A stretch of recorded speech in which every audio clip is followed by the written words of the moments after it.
الشيطان الرجيم بسم الله الرحمن الرحيم الحمد لله الذي خلق السماوات والأرض وجعل الظلمات والنور ثم الذين كفروا بربهم يعدلون هو الذي خلقكم من طين ثم قضى أجلا وَأَجَلٌ مُّسَمًّى عِندَهُ ثُمَّ أَنْتُمْ تَمْتَرُونَ وَهُوَ اللَّهُ فِي السَّمَاوَاتِ وَفِي الْأَرْضِ يَعْلَمُ سِرَّكُمْ وَجَهْرَكُمْ وَيَعْلَمُ مَا تَكْسِبُونَ صدق اللہ العظیم۔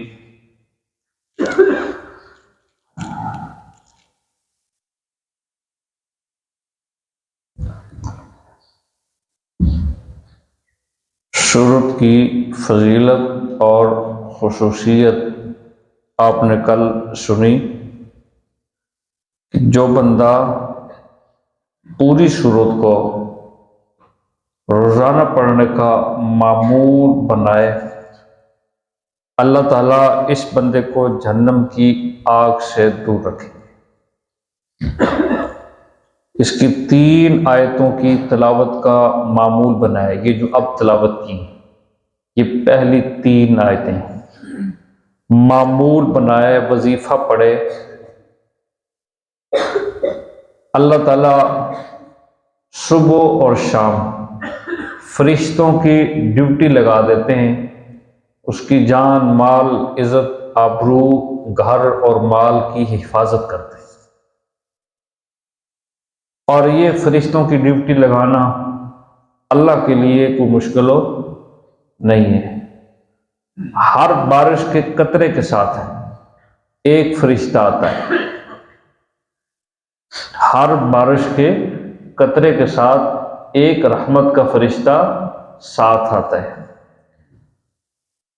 کرامن کاتبین 2 معروف اور بڑے فرشتے ہر بندے کے ساتھ ہیں، ہر بندے کے ساتھ کرامن کاتبین، ایک دائیں طرف اور ایک بائیں طرف۔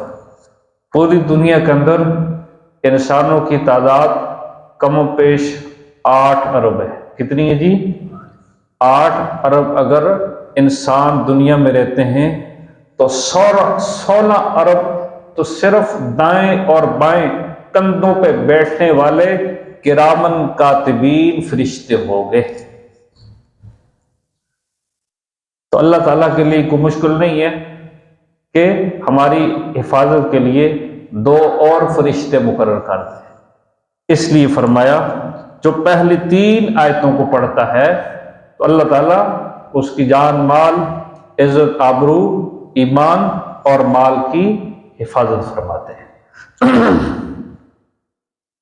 بڑی اکٹھی اترنے والی صورتوں میں سے ایک صورت یہ بھی ہے، اور جب یہ صورت نازل ہوئی تو کتنے فرشتے ساتھ آئے جی؟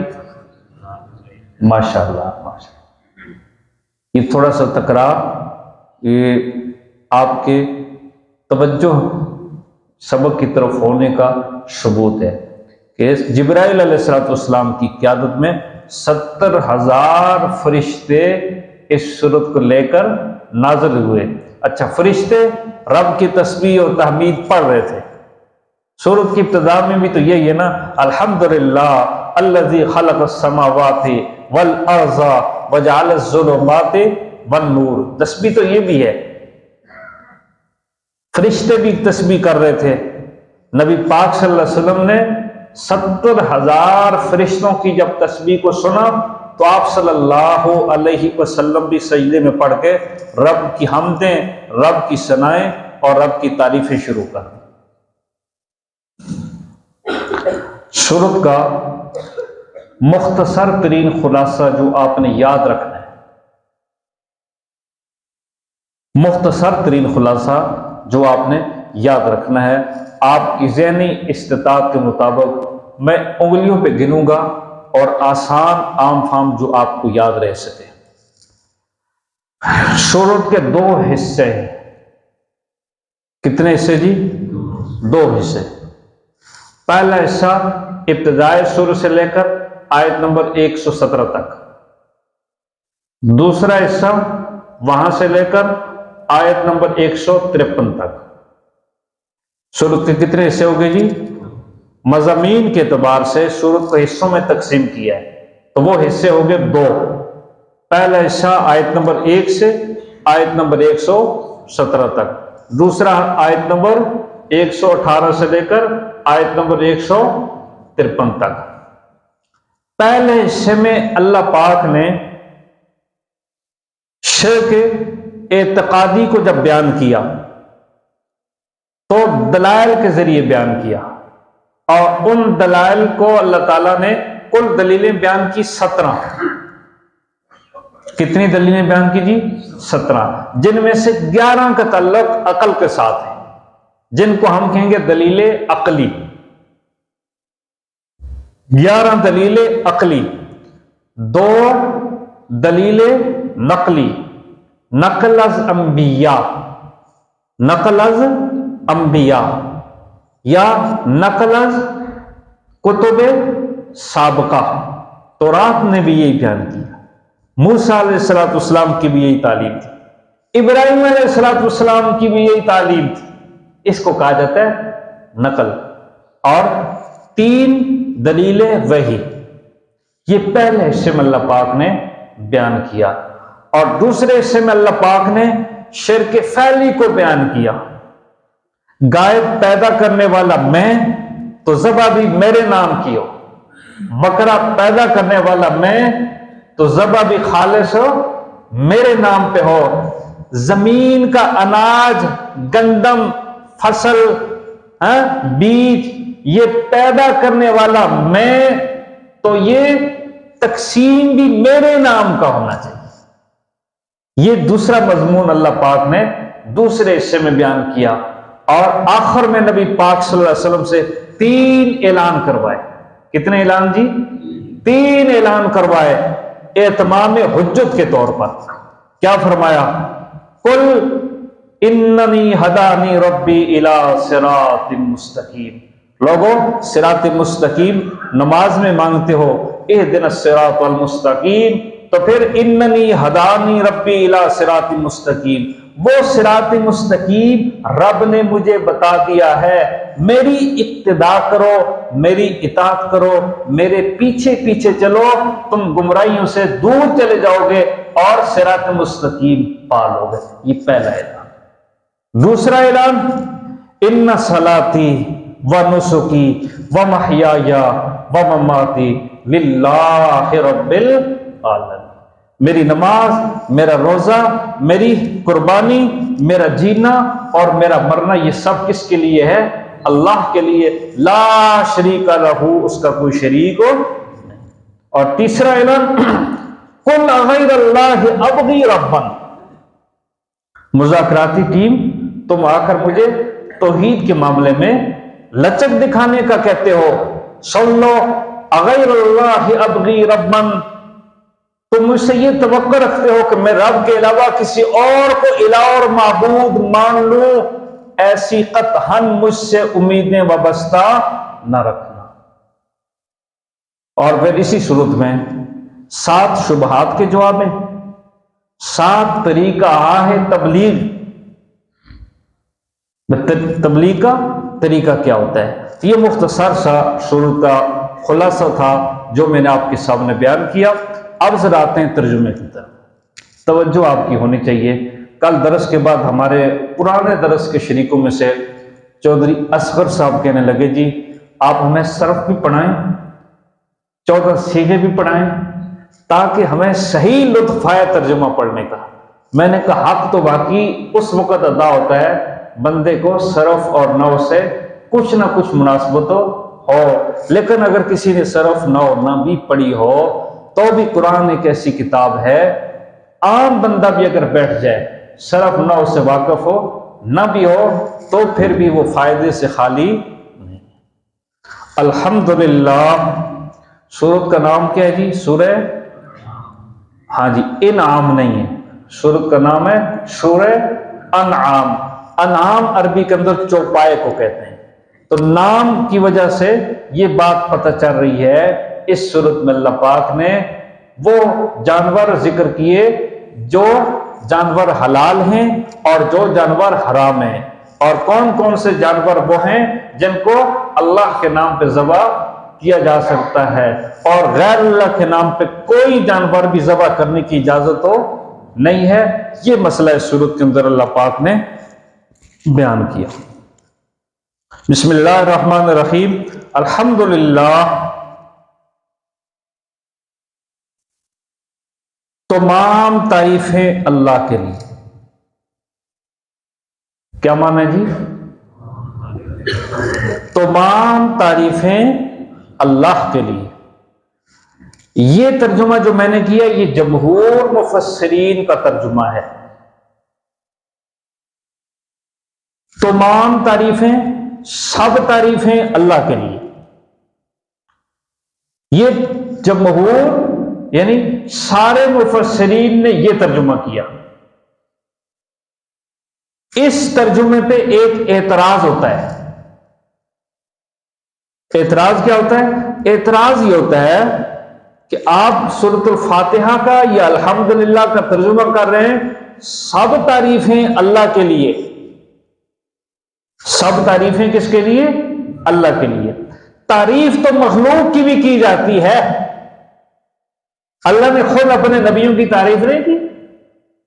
تعریف تو نبیوں کی بھی کی، تعریف تو ولیوں کی بھی کی جاتی ہے، تعریف تو کافروں کی بھی کی گئی ہے۔ کسی اچھی صفت والا کافر ہو تو بندہ کہتا ہے یار صرف ایک کمی ہے، کلمہ نہیں پڑھتا، باقی بڑے اچھے کردار کا مالک ہے، تو کافر کی تعریف ہو گئی نا۔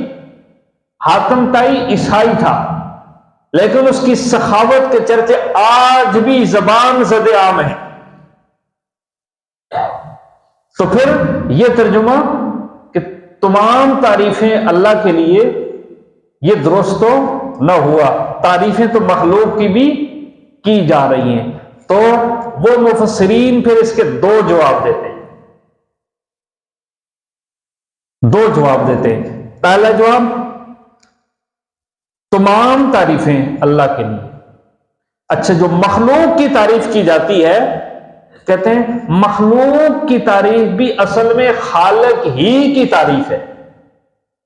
مخلوق کی تعریف بھی اصل میں کس کی تعریف ہے؟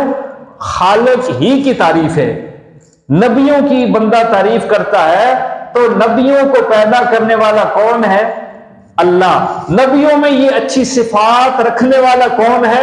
اللہ۔ تو گویا کہ وہ تعریفیں بھی کس کی ہیں؟ اللہ کی۔ اچھا، دوسرا جواب یہ دیا جاتا ہے کہ مخلوق کی صفات اور مخلوق کی تعریف فانی ہے اور رب کی صفات، رب کی تعریفیں دائمی۔ تمام تعریفیں اس اللہ کے لیے۔ اچھا، ایک ترجمہ کرتے ہیں حضرت مولانا حسین علی رحمت اللہ، ایک تو ان کے ترجمے پہ کوئی اعتراض واقع نہیں ہوتا، اور دوسرے ان کے ترجمے سے رب کی توحید کی خوشبو آتی، اور وہ ترجمہ آپ نے یاد رکھنا ہے۔ الحمدللہ، تمام صفات کار سازی اللہ کے لیے۔ کیا ترجمہ کیا جی؟ بولیں جی، بولیں جی۔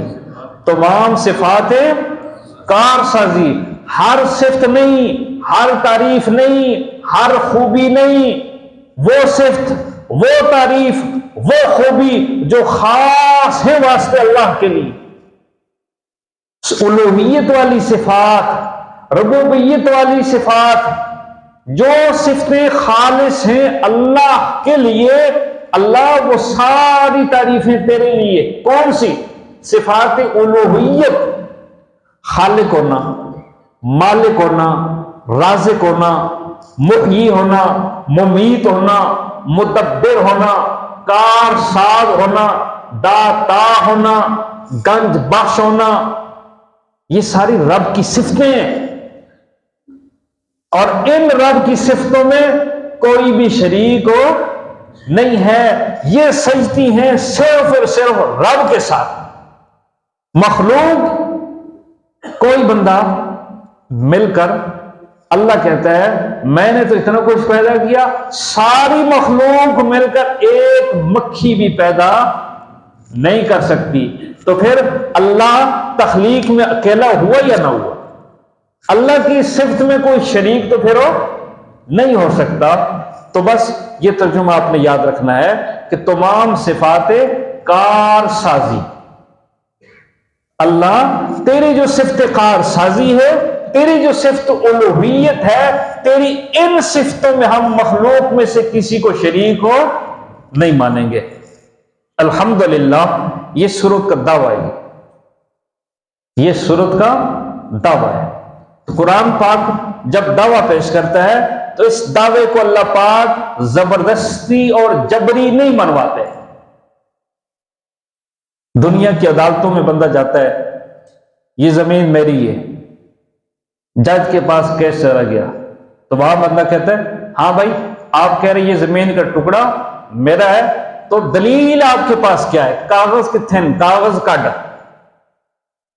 گواہ پیش کر۔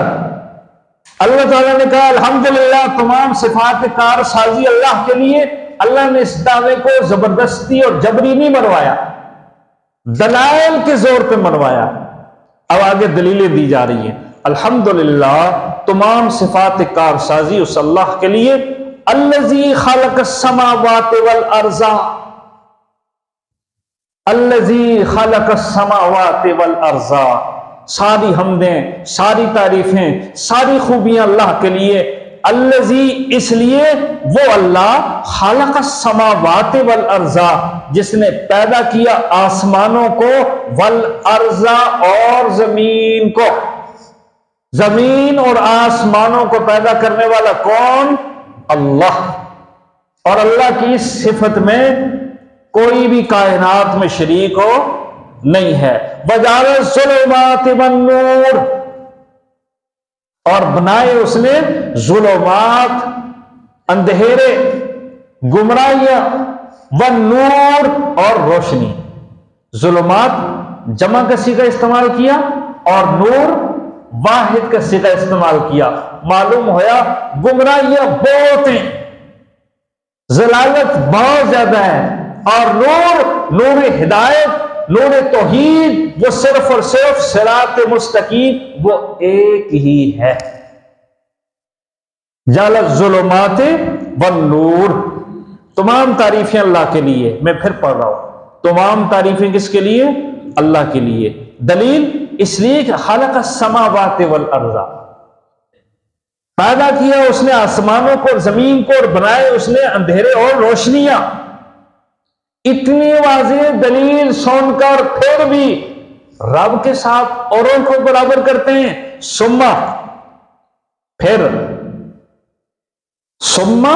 پھر تعجب ہے، اس سما کا میں معنی کر رہا ہوں۔ اتنی واضح دلیلیں سننے کے بعد پھر تعجب ہے، الذین کفروا بربہم یعدلون، وہ لوگ جو کافر ہوئے بربہم اپنے رب کے ساتھ، یعدلون برابر کرتے ہیں مخلوق کو، برابر کرتے ہیں مخلوق کو، مخلوق کو بھی خالق مانتے ہیں، مخلوق کو بھی کارساز مانتے ہیں، اور رب کی صفتیں مخلوق میں مانتے ہیں۔ گویا کہ رب کے ساتھ مخلوق کو برابر کرنے کی کوشش کرتے ہیں، حالانکہ رب وہ ہے جس نے پیدا کیا آسمانوں کو اور زمین کو۔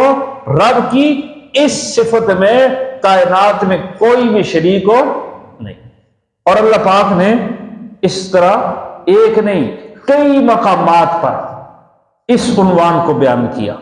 ایک مقام اور دیکھتے ہیں جی، آپ نکالیں ذرا سورہ فاطر 22واں سپارہ، صفحہ نمبر 392۔ الحمدللہ، اس کا ترجمہ اب آپ نے کرنا ہے، توجہ ہے نا؟ الحمدللہ تمام صفات کارسازی، ایک لفظ بھی آپ کو یاد ہو گیا تو مجلس کا حق ادا ہو جائے گا۔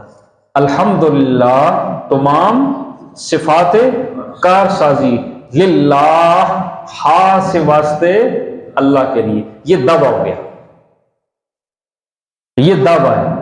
اب اللہ نے اس دعوے کو جس طرح وہاں دلائل سے منوایا، یہاں بھی دلائل سے منوایا، زبردستی اور جبری نہیں بنایا۔ الحمدللہ تمام صفات الوہیت اللہ کے لیے، اس لیے فاطر السماوات والارض، فاطر السماوات والارض، پیدا کرنے والا ہے آسمانوں کو، والارض اور زمین کو، زمین اور آسمان کو پیدا کرنے والا کون؟ اللہ۔ وہاں خلق السماوات والارض، اور یہاں پہ فاطر السماوات والارض، پہلی بار بغیر نقشے کی کائنات کو پیدا صرف اللہ نے کی، فاطر السماوات والارض۔ آگے فرمایا جاعل الملائکہ، بنانے والا ہے فرشتوں کو، رسولن، پیغام لانے والے۔ جبرائیل علیہ السلام آئے، رب کا پیغام لے کر آ رہے ہیں، بارش برس رہی ہے، ہر قطرے کے ساتھ اتر رہے ہیں، اور رب کے ہر حکم کی فرما برداری کر رہے ہیں۔ اولی اجنحۃ، اب فرشتوں کی صفتیں بیان ہو رہی ہیں۔ اولی اجنحۃ، کچھ مثنا و ثلاثہ و رباع، اولی اجنحہ، پروں والے فرشتے پروں کے ذریعے اٹھتے ہیں۔ اولی اجنحہ، فرشتے پروں والے، مثنا کسی کے دو دو، و ثلاثہ کسی کے چار چار، تین تین، و رباع اور کسی کے چار چار۔ یہ دو دو کیا، تین تین کیا، چار چار کیا، یزید فی الخلق ما یشاء، پیدا کرتا ہے اپنی مخلوق میں ما یشاء، جو چاہتا ہے، جیسے چاہتا ہے۔ کسی کو 2 پر دیتا ہے اور جبرائیل کو 600 پر عطا کی۔ جبرائیل علیہ السلام کے کتنے پر ہیں جی؟ 600 پر عطا کی۔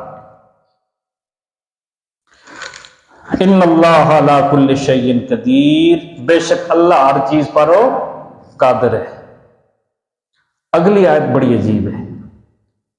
ایک ہوتا ہے نا مثبت، ایک ہوتا ہے منفی پہلو۔ لا الہ الا اللہ، اس کا انکار تو ابو جہل بھی نہیں کرتا تھا، ابو جہل بھی اس کا منکر نہیں تھا، وہ بھی کہتا تھا اللہ ہے۔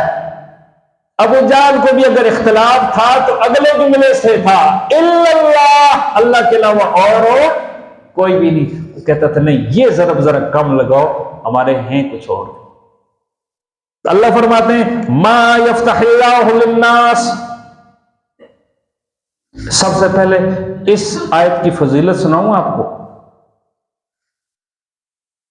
نبی پاک صلی اللہ علیہ وسلم کے ایک معروف صحابی حضرت عامر بن قیس رضی اللہ عنہ کہتے ہیں حالات سے تنگ ہوا، میں پریشان ہو گیا۔ پریشان ہوا تو لوگ بھی پریشان ہوں تو بابوں کے پاس جاتے ہیں وظیفے لینے کے لیے، طوطے کے پاس جاتے ہیں قسمت کا ہاتھ دکھانے کے لیے، اور طرح طرح کے ڈرامے کرتے ہیں۔ کہتے ہیں میں پریشان ہوا، گھر آیا اور میں نے قرآن کھول لیا۔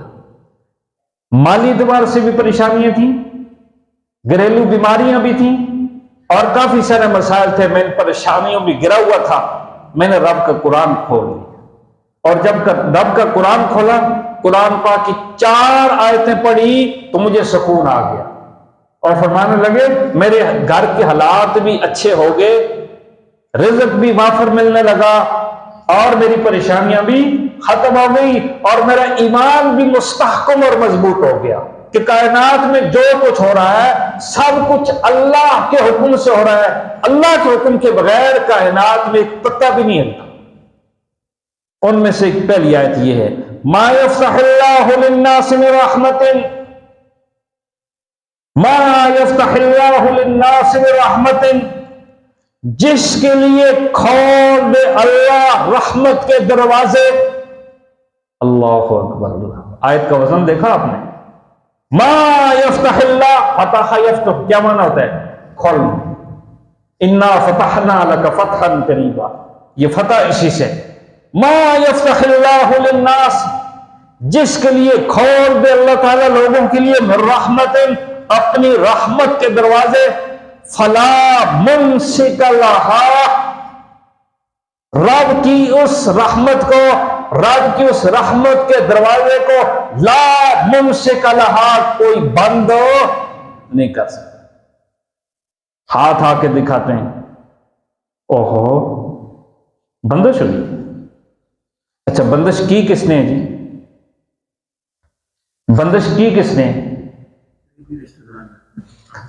قریبی رشتہ دار، قریبی عورت نے، قریبی مرد نے، قریبی پڑوسی نے بندش کر دی۔ رب کیا کہہ رہا ہے؟ سنیے ذرا، رب کہتا ہے جس کے لیے کھول دے قسمت کے دروازے، جس کے لیے کھول دے اولاد کے دروازے، جس کے لیے کھول دے اللہ تعالیٰ رزق کے دروازے، جس کے لیے کھول دے صحت کے دروازے، فلا ممسک لہا، پوری کائنات ایڑی چوٹی کا زور لگائے، اب رب کی اس عطا کو کوئی روک ہو۔ تمنا کیسی ہی کیوں نہ ہو، جو چاہو سو پوچھو، سیڑھی پہ بیٹھ کر، لو نہیں پل نہیں، سیڑھی پہ بیٹھے، تمنا جو چاہو سو پوچھو، اور تمنا کیسی ہی کیوں نہ ہو، واہ خدا بنے بیٹھے۔ اور رب قرآن میں کیا کہہ رہے ہیں؟ میں اگر کسی کے لیے رحمت کے دروازے کھول دوں تو کوئی بند ہو نہیں کر سکتا، اور جب میں بند کر دوں، اگلا جملہ اللہ اکبر، وما یمسک، امساک کہتے ہیں نا روکنے کو، وما یمسک، اور وہ جس کے لیے قسمت کے، رحمت کے، اولاد کے، رزق کے دروازے روک دے، بند کر دے، اس کی بندش کو پھر فلا مرسل لہ، کائنات میں کوئی بھی کھول نہیں سکتا، اس کی بندش کو پھر کوئی کھولو نہیں سکتا، من بعد ہی، اس کی بندش کے بعد، کیوں؟ وَهُوَ الْعَزِيزُ الْحَكِيمُ، وہ غالب اور حکمتوں کا بادشاہ ہے۔ اب ذرا آتے ہیں الحمدللہ کے لفظ پر، اسی مقام پہ پڑھیں یا اس مقام پہ چلے جائیں، ایک ہی چیز ہے۔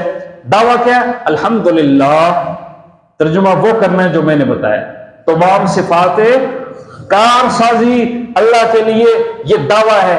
اب اللہ نے اس دعوے کو زبردستی اور جبری نہیں منوایا، دلائل کے ذریعے منوایا۔ پہلی دلیل کیا دی؟ فاطر السماوات والارض، تمام صفات کارسازی اس اللہ کے لیے، اس لیے پیدا کرنے والا ہے آسمانوں کو اور زمین کو، بنانے والا ہے فرشتوں کو، پیغام لانے والا۔ فرشتے جب رب نے پیدا کیے، کسی کے 2 پر، کسی کے 3 پر، کسی کے 4 پر، اور کسی کو 600 پر عطا کیے۔ ان اللہ علی کل شیء قدیر، وہ تو ہر چیز پر قادر ہے۔ آگے دوسری دلیل دی، ما یفتح اللہ للناس من رحمت، لوگوں جس کے لیے رحمت کے دروازے رب کھول دے تو پھر کوئی بند نہیں کر سکتا، اور جس کے لیے قسمت کے دروازے رب بند کر دے تو پھر کوئی کھول بھی نہیں سکتا۔ کیوں؟ وَهُوَ الْعَزِيزُ الْحَكِيمُ، وہ غالب ہے، وہ حکیم ہے، وہ قدرتوں کا اور وہ طاقتوں کا مالک ہے۔ کائنات میں جو کچھ ہو رہا ہے کس کے حکم سے ہو رہا ہے؟ اللہ کے حکم سے ہو رہا ہے، اور کائنات کا ایک پتا بھی رب کے حکم کے بغیر نہیں ہل سکتا۔ اللہ مل کی توفیق نصیب فرمائے۔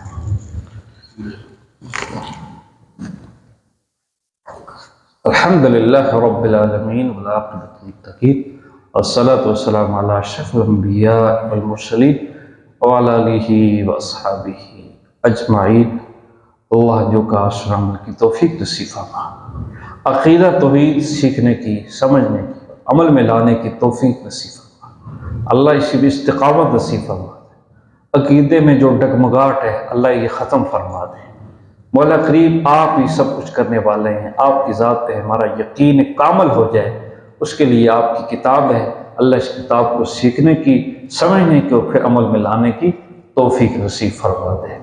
ان بارشوں کو ہمارے لیے خیر کا سبب بنا دے، آندھی اور طوفان، زلزلے اور مولا کریم سیلاب، اس طرح کے دیگر عذابوں سے اللہ ہمیں محفوظ فرما دے، اپنی رحمت کے سائے کے نیچے ہمیں جگہ نصیب فرما دے، برحمتک یا ارحم الراحمین۔